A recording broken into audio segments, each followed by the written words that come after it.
of suns and moons from thy body do shine. Who tells me thou art dark, O my mother divine? Who tells me thou art dark, O my mother divine? Thousands of suns and moons from thy body do shine. Thousands of suns and moons from thy body do shine.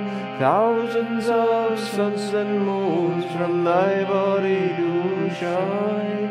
Thousands of suns and moons from thy body do shine. Thousands of suns and moons from thy body do shine. This chant is listen to my soul song, listen to my heart song. In secret in my soul I will gather blossoms for thee. Dipping them in devotion, I will lay them at thy feet.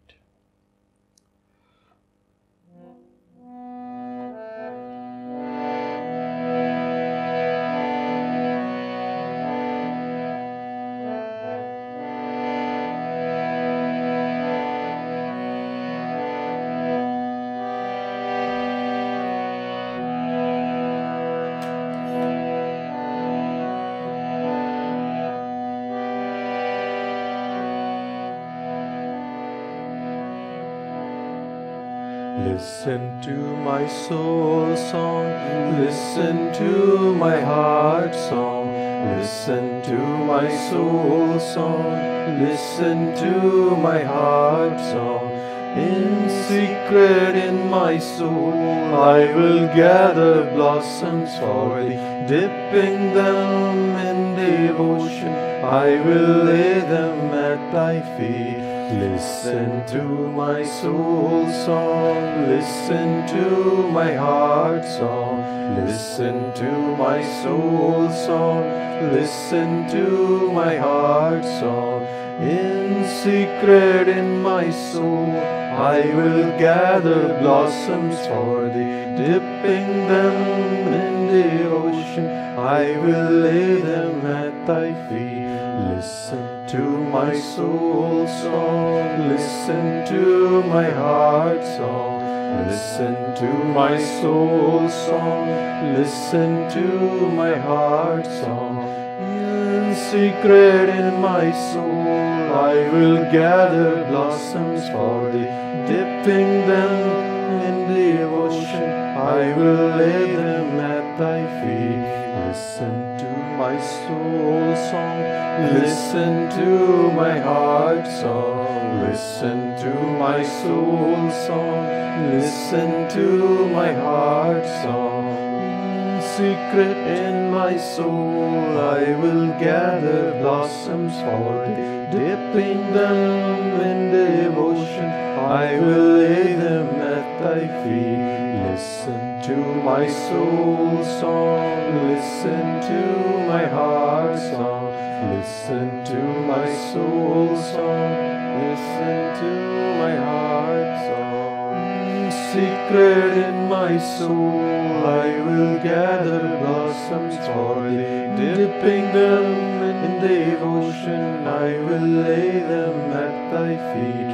Listen to my soul song, listen to my heart song, listen to my soul song, listen to my heart song. In secret in my soul I will gather blossoms for thee, dipping them in devotion I will lay them at thy feet.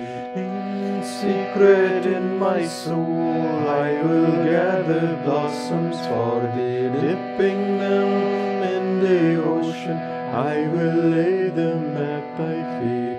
In secret in my soul I will gather blossoms for thee, dipping them in devotion I will lay them at thy feet. Dipping them in devotion I will lay them at thy feet. Dipping them in devotion I will lay them at thy feet. Dipping them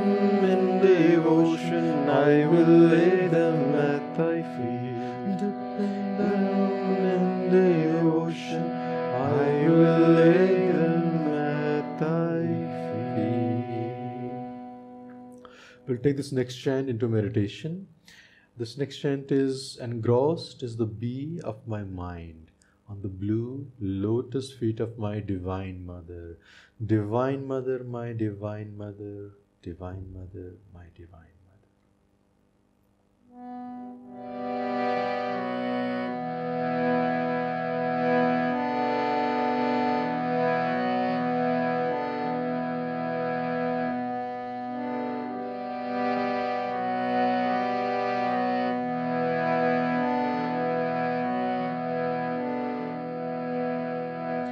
Engrossed is the bee of my mind on the blue lotus feet of my Divine Mother. Engrossed is the bee of my mind on the blue lotus feet of my Divine Mother. Divine Mother, my Divine Mother. Divine Mother, my Divine Mother. Divine Mother, my Divine Mother. Divine Mother, my Divine Mother. Engrossed is the bee of my mind on the blue lotus feet of my Divine Mother. Engrossed is the bee of my mind on the blue lotus feet of my Divine Mother. Divine Mother, my Divine Mother. Divine Mother, my Divine Mother. Divine Mother, my Divine Mother. Divine Mother, my Divine Mother. Engrossed is the bee of my mind on the blue lotus feet of my Divine Mother. Engrossed is the bee of my mind on the blue lotus feet of my Divine Mother. Divine Mother, my Divine Mother. Divine Mother, my Divine Mother. Divine Mother, my Divine Mother. Divine Mother, my Divine Mother. Kali Podu Kamale.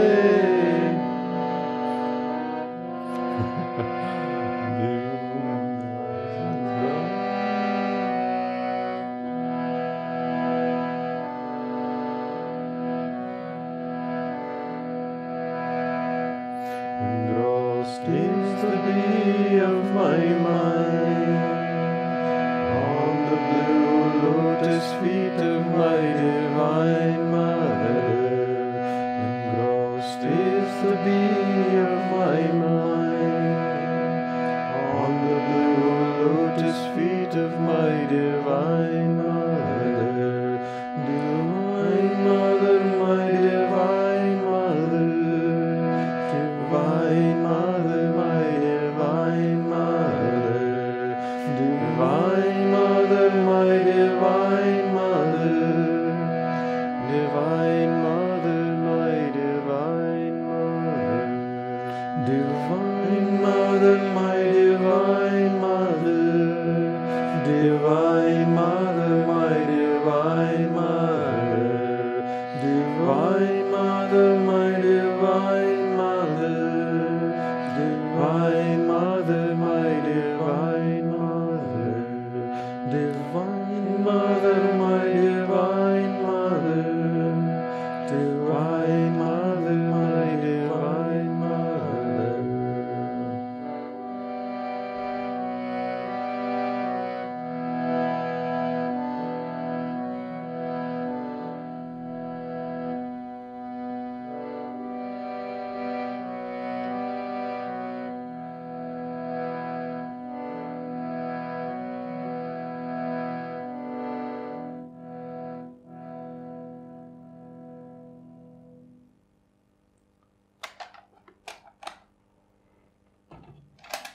Let's meditate now. Sit up straight. Make sure back is straight, chin parallel to the ground, palms facing upward. Let's inhale and tense the whole body with the double breath. Inhale and tense. And exhale and relax. A couple of more times. Inhale and tense. Exhale and relax. One more time. Now focus your breath. Focus your mind on the breath. Keep your gaze upward.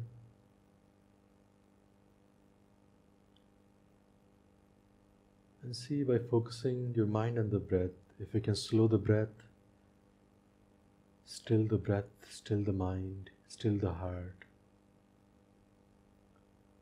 You can use a technique, the mantra hongs also with the breath.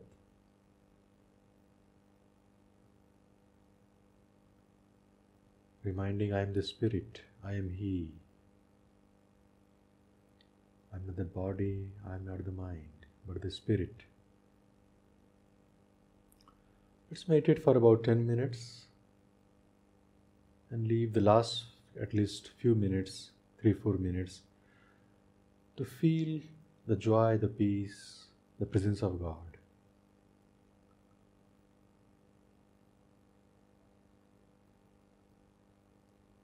Om Shanti, Shanti, Shanti.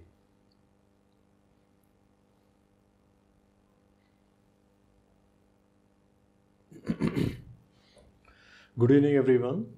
My name is Brahmachari Devendra, and with me Brahmachari Jemal. This evening we'll be sharing from the app we have developed, the monks in India that have developed. It's called Autobiography of Yogi Daily Wisdom. So every other week we present from that app the sayings, the lines from Autobiography of Yogi, and we discuss, we share the inspiration, we try to go into depth of what Master is trying to explain in those lines. So today is January 12th, and we have taken 1 week further and 1 week backward all those lines which are written between January 5th to January 19th, and we have chosen 2 or 3 lines. I have chosen 2 or 3 lines, and Jemal has chosen 2 or 3 lines. So I'll be sharing those lines and discuss in detail, in depth, trying to go as in deep as we can. So I'm starting with January 12th, and my phone is refusing to start.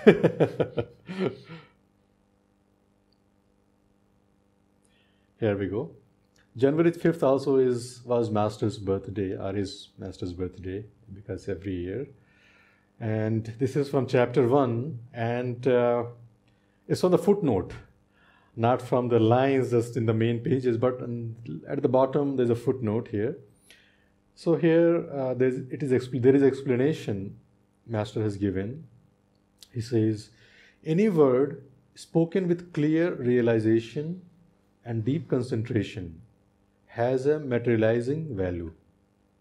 Loud or silent repetition of inspiring words has been found effective in Quoism and similar systems of psychotherapy. The secret lies in the stepping up of the mind's vibratory rate. I'll read it quickly again. Any word spoken with clear realization and deep concentration has a materializing value. Loud or silent repetition of inspiring words has been found effective in Quoism and similar system of psychotherapy. The secret lies in the stepping up of the mind's vibratory rate.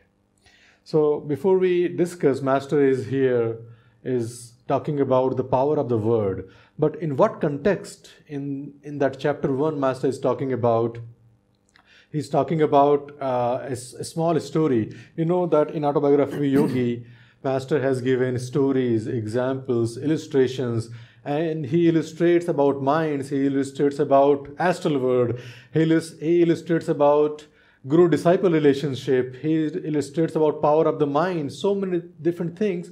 He just did not write, but he explains through examples, stories, illustrations, all that thing. And it becomes so lively that we understand and we don't forget these things so quickly. So we remember all these things for a long time, and we can use it, apply it in our daily lives.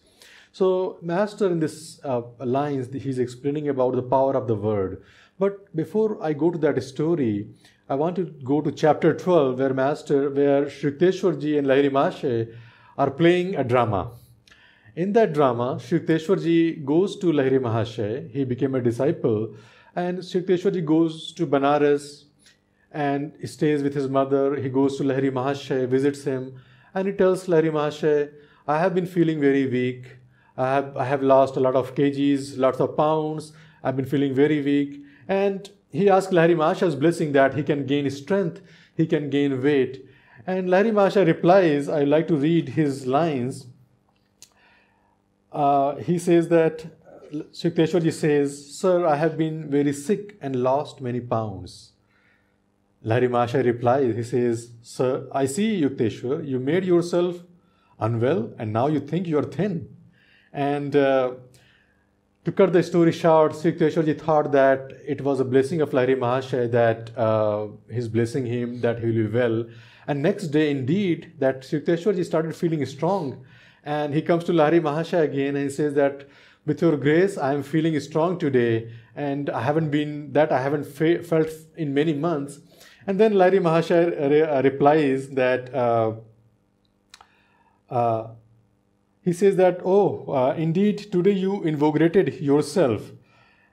And Shri Yukteswar Ji replies, no, Master, I protested. It was you who helped me this in the first time in weeks that I have had any energy.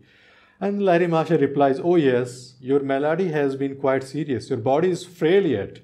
Who can say how it will be tomorrow? And the next day, again, Shri Yukteswar Ji feeling weak next day. And he hardly dragged himself to Lahiri Mahasaya. And then Lahiri Mahasaya says here, here's a powerful words. Lahiri Mahasaya says, really it has been your thoughts that have made you feel alternately weak and strong.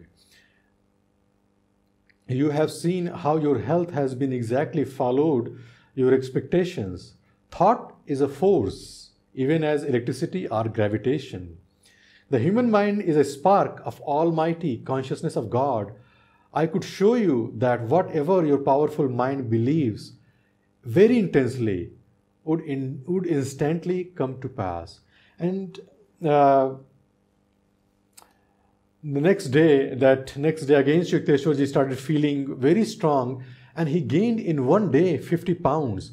His mother, when he saw Shri Yukteswar Ji's mother, when he saw him, he says, are you going through a dropsy that you are gaining a weight so much? And he gained 50 pounds in one day. And he went to Lahiri Mahasaya next day and he says, Lahiri Mahasaya, with your blessings, I gained the weight. And when Shri Yukteswar Ji's friends saw this miracle, many of them became disciples of Lahiri Mahasaya and their life changed. So through this example that Lahiri Mahasaya and Shri Yukteswar Ji, they are playing the drama, they are illustrating the power of the mind, the power of the thought. And then going back to the chapter 1 where I have taken those lines which I was reading, the power of the words that Master is illustrating. In that story, in that chapter 1, Master's sister, she had a boil on her arm or on her leg, and she is putting an ointment on that boil. And Master was sitting next to her, and he took a little bit of ointment and he started to put that ointment on her arm. His sister says, why are you putting an ointment when there is no boil on your hand? And Master says that there will be a boil tomorrow on my hand. And Master's sister, she started to say, no, there's no boil. Why are you putting it? And Master said that by my will, I say that there will be boil on my hand, a very big boil. And tomorrow your boil will grow double. And next day, exactly in the morning, Master had a boil on his hand. And his sister's boil, it got double. When she saw that, she ran to their mother and she told what had happened. And the mother, Yoganandaji's mother, she asked him not to use the power of the word negatively ever. And so Master, through this story that he is illustrating, that words have the power. Now we took two stories, the power of the thoughts, the power of the words. And Master says that here, I will read in this lines what Master is writing. Those simple and apparently harmless phrases to Uma, spoken with deep concentration, had possessed sufficient hidden force to explode like bombs and produce definite, though injurious effects.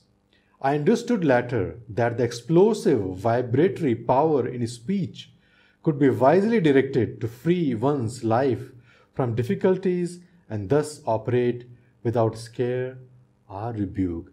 And so we see that power of the words, power of the thoughts, they are so much, but we don't realize. But as we meditate, as we go deeper, as we see our thoughts, our words, our actions, we begin to realize that they indeed, whatever we think intensely, it will come to pass. Whatever we say intensely, it will come to pass. Master is saying, Coism, they use this power of the power of the words. And there was a famous lines that they used in America. They used to say that they repeat, many people would repeat every day that every day I am becoming better and better in every sense, something like that. That is the power, that is the affirmation, that is the what they call in psychotherapy also, that self-suggestion, auto-suggestion, that they use to induce that their power of the words, to induce it, to connect it to the power of the thoughts, that ultimately through the power of the words we can deepen our thoughts, and if our thoughts are stronger, it can manifest anything. So the words have the power. Through the words we can induce, we can concentrate on our thoughts, and if the thoughts are stronger, it can manifest anything. Now here is the one interesting thing I thought about, to go even further about using the power of the words and thoughts. When you see Autobiography of Yogi filled with the examples of yogis dematerializing their bodies, do you think that they are thinking about their body, they are going to materialize it and dematerialize it? Many of the yogis, they materialize the thing, and do you think they use their power of the thought, just the power of the thought, thinking about the thing, that how they are going to materialize it, every atom in their body, every atom of the things they are going to materialize? No. Swami Kriyananda explained, Master explained also, that yogis magnetically generate so much energy, they will so strongly that they generate a powerful energy, powerful magnetism, that they are able to, all the atoms, what they are thinking, what they have willed, they come together instantaneously. They don't think about combining the atoms, this and that, but they have so much strong willpower, so much strong magnetic energy, that everything what they think in a moment, it comes instantly. They don't think about joining the atoms and this and that. So they have this, the power of the will, the power of the thought, so strong that even for a moment they will, and it instantly comes to pass. So with these teachings, we'll be able to do these things also. But first we must watch our actions, our words, our thoughts, and deepen them and unite them with infinite power. And then with those powers, we'll be able to materialize, dematerialize, or do anything in our life what the great masters have done. They have illustrated through these examples, through these stories in Autobiography Yogi. So, thank you, Jemal. So this is from January 10th. The Master never counseled slavish belief. Words are only shells, he said. Win conviction of God's presence through your own joyous contact and meditation. And so, all masters will never counsel slavish beliefs. that when masters come, they don't really care how many followers they have, that they don't come just to get people to believe in the words that they say and to see how many people will follow them. They come in order to convince each one of us of our true value, of who we truly are, to help us remember that we are all-powerful, omnipresent, all-knowing, all-joyful gods ourselves. And so in this manner, they come to wake us up. So they will give teachings, masters will give teachings, but it's up to us if we will understand them or not. That Swami Kriyananda, in the beginning of his life, means once he started the organization of Ananda, that he would take a long time to explain different teachings to different people. But by the end of his life, he would say things like, "I'm running out of time now. I don't have time to explain this," that you're just going to have to figure it out on your own. And that brings me to the second part of this little quote here, which says, "Words are only shells." Let me give you an example of that. That if you were just to merely say the word buffalo to an Indian, he would imagine a water buffalo with shiny black skin. But if you were to say the word buffalo to the average American, he would visualize a much different creature with shaggy, woolly hair, a different color brown. And so the word is the same, but the mental image, you could say, that is trying to be transferred is different. And more than even mental images that we need to consider here on the spiritual path is the consciousness. That when a master speaks, that he's much more than trying to get you to understand some philosophical point, that he's trying to infuse you with his consciousness. And this is why some masters never speak, that their disciples just go, and that in the master's presence, sometimes they will get answers to their questions, but more than that, they'll feel that the questions don't matter, that there's something so much more important going on here, and that is a certain consciousness that we need to learn to manifest in this lifetime, that we need to feel that everything is absolutely okay, that everything is just the way that it's supposed to be. And the last part of this quote is, "Win conviction of God's presence through your own joyous contact in meditation." And there's no substitute for this, that even if we want to meditate deeply, that it is the Guru's power. He will give us that ability to meditate deeply. You know, in this book we're discussing today, Autobiography of a Yogi, that his name is Sri M. He's the one who wrote the Gospel of Sri Ramakrishna, or the biography of Ramakrishna, that he said that he didn't even consider his thoughts to be his own. This is Master Mahashaya. That he would think every thought that was coming to him was coming from God or coming from his Guru.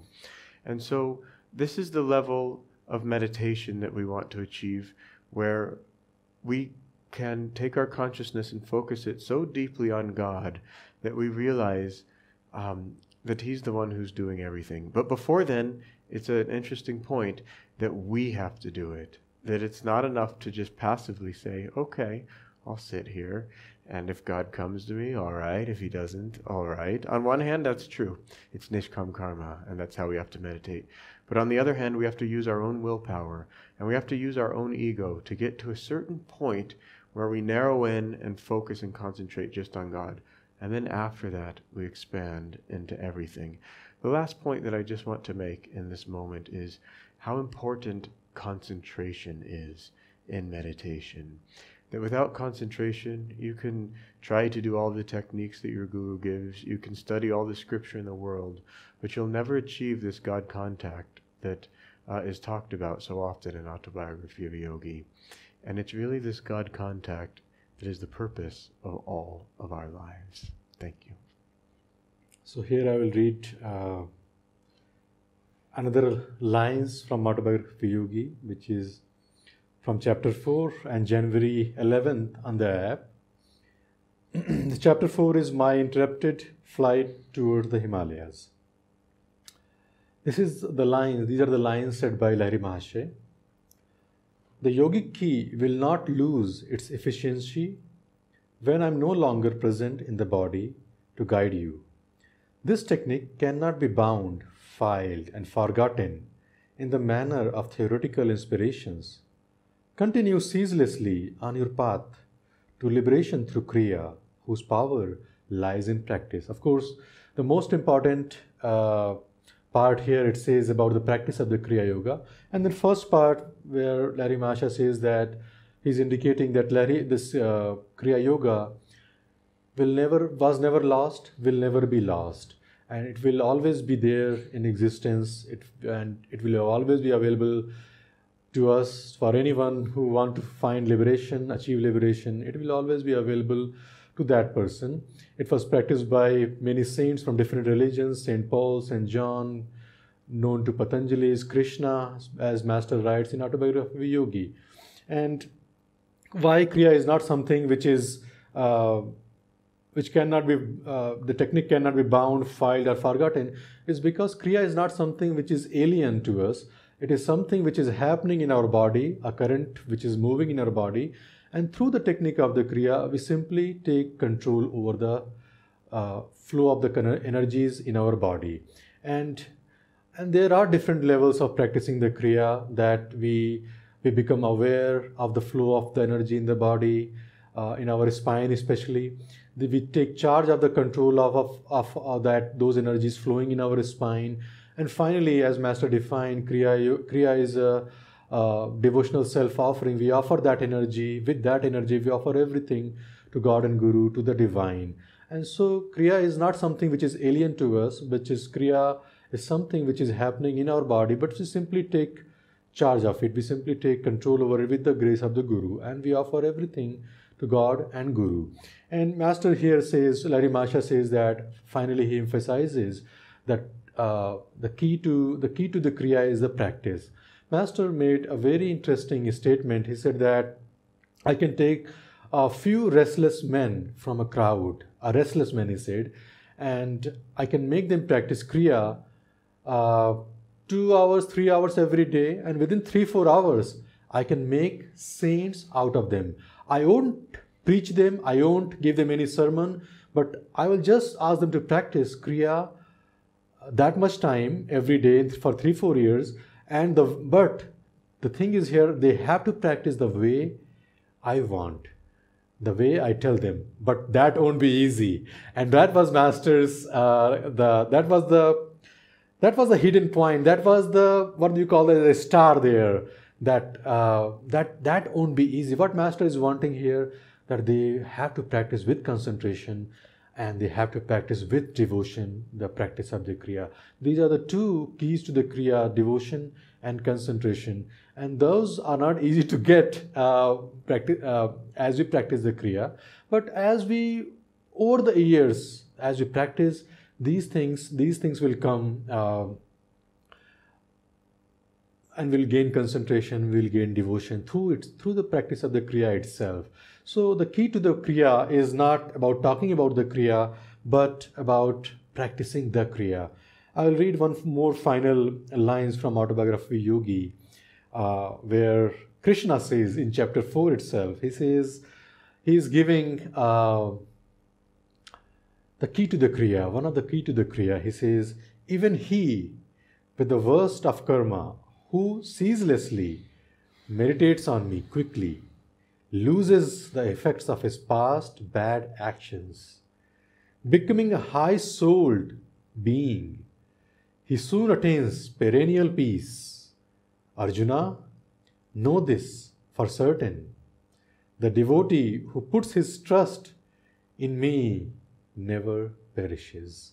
That we need to practice the Kriya, but we also need to practice the Kriya with devotion, that we cannot just practice Kriya mechanically, doing a million Kriya and become like a merchant and say that I did million Kriya, now give me my realization. But we have to, as we practice the Kriya at the same time, we have to put trust, we have to attract the grace of the Masters, grace of God. And with that grace, remember that Master said that why we are doing the Kriya is to attract the grace. And if you are missing that point, we are not doing it correctly. So purpose of the Kriya is to attract the grace and do with the trust. And with that trust, with that grace, we find our realization with their grace. Thanks. I really enjoy that quote of Master, give me a few young men of the most restless type, and I guarantee without fail that I'll make saints of them. I won't say more of it, but I was very inspired by that many years ago, and those 5 years have come and gone a few times over, but even just hearing it again, I feel like, okay, I can try again 5 more years and try to practice Kriya in the way that Master said. So I just appreciate that, bringing that up. That's really always an inspiring quote. This next is from January 12th. And to everything there is a season and a time to every purpose under the heaven. And so, I used to listen to this rock and roll song that had this quote in there. And today, when I was preparing for this talk, I looked it up and I thought, I'll mention what it is. But I won't mention what it is. Because as I was saying that when you concentrate deeply in meditation and you try to go to that one point and then break through and expand into omnipresence, that the reverse is true also.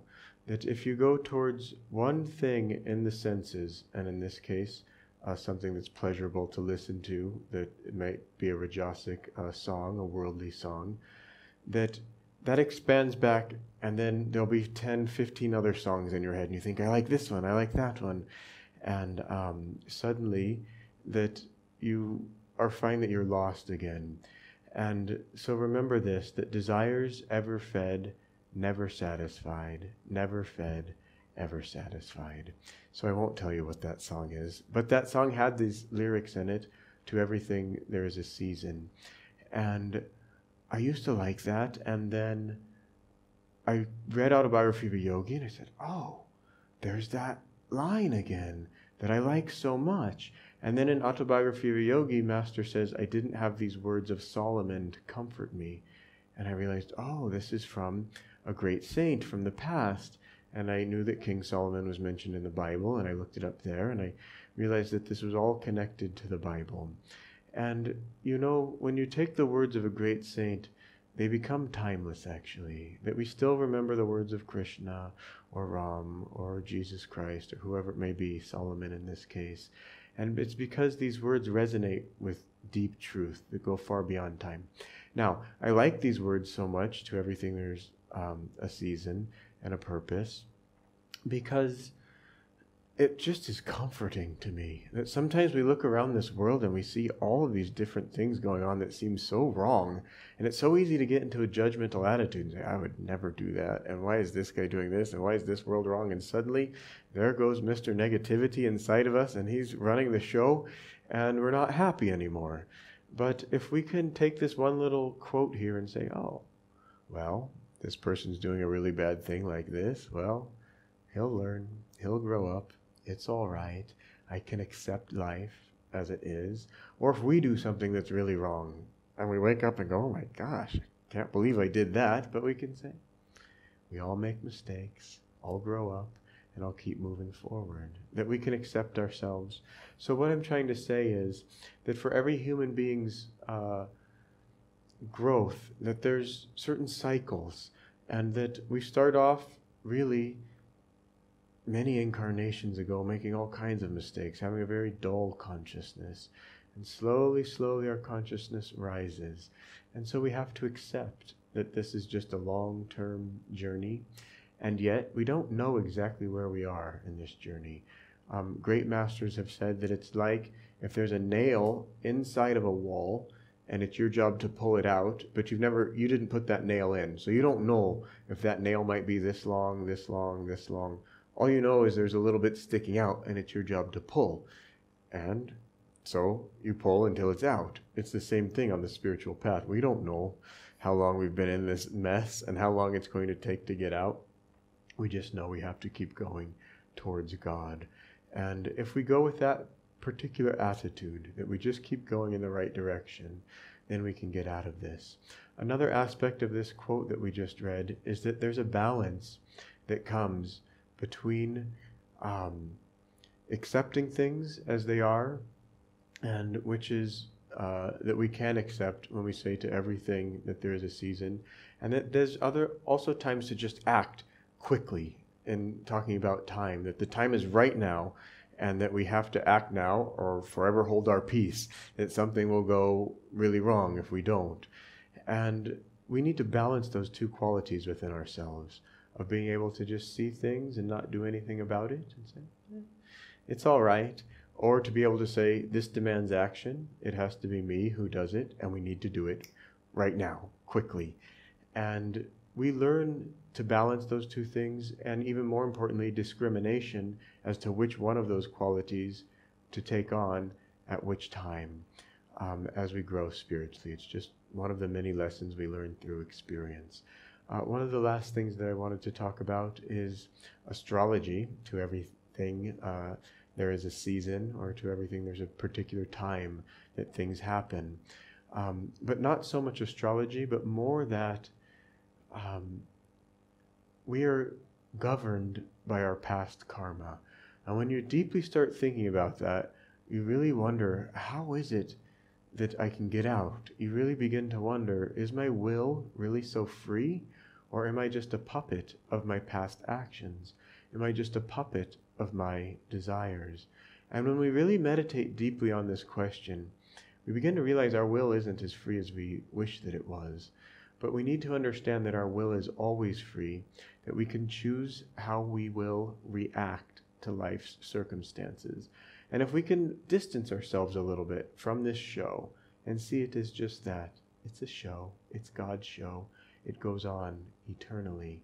But if we can distance a little bit and say, oh, it's going on like that, and that it's all destined, and that it's meant to happen like that it's all just a show running on wheels endlessly, but it's not who we are, and we refuse to identify ourselves with it, then we can make great spiritual strides. I'm going to finish with this, that it's easy to think that the spiritual path is about becoming a hero and doing some big, huge act where, the worst thing happens, but no, I remember the teachings, and I stayed centered, and even though the house burnt down, I helped everyone become comfortable and calm, and now that I gained this big spiritual reward.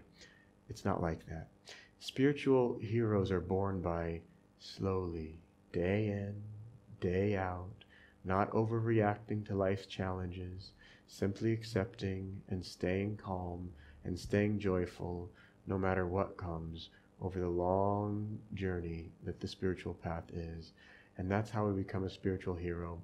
That is how you will become as great as Christ, as great as Krishna. I look forward to seeing you again. It's been a wonderful evening. Will you please end with a prayer? Yes. Let's close eyes for a moment. You can visualize your home. Where are you sitting right now? Or office if you are in the office. Visualize a light, a divine light in your home or office, and expand that light. See in that light all the beings, your friends, family members, neighbors, colleagues. In that divine light, all the plants and animals also. And expand that light to fill the whole world, bathed in that divine light.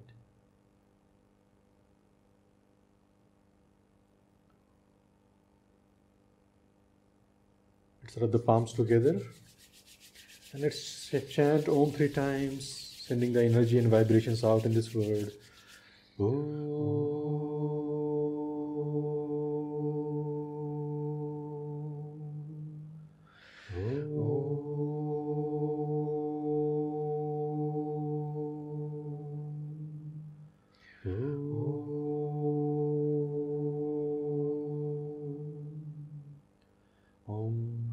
Shanti, Shanti, Shanti. See you in about 2 weeks again.